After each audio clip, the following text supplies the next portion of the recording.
धीरे से नाच रे पत्थर की। ओ भाई साहब, ये गाना तो एक अलग ही लेवल का बना दिया। और जब भी पवन सिंह का रंगदारी गाना आता है तो मार्केट में तो भाई तहलका मचा ही देता है। और ये गाना भी सुपर डिपर हिट हो जाएगा नो डाउट, क्योंकि गाना ही इतना तगड़ा बनाया गया है। और जिस गाने से पवन सिंह एंट्री किए न भाई, वो गाड़ी बहुत महंगा वाला है। मतलब आप लोग कह सकते हैं कि ये भोजपुरी में पहली बार ऐसा गाड़ी लाया गया है और इस गाड़ी से एंट्री करवाया गया है।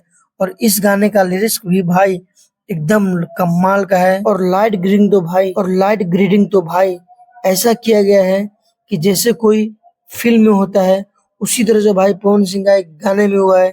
ये बहुत ही हाई लेवल का बनाया गया है भाई। और बहुत सारे लोग बोल रहे हैं कि ये गाना फ्लॉप हो गया है, तो भाई मैं उन लोगों को बता दूं कि ये गाना बिल्कुल भी फ्लॉप नहीं हुआ है, क्योंकि पवन सिंह के चाहने वाले ने इतना इस गाने को प्यार दे दिया है भाई कि ये गाना अभी ट्रेंडिंग में चल रहा है।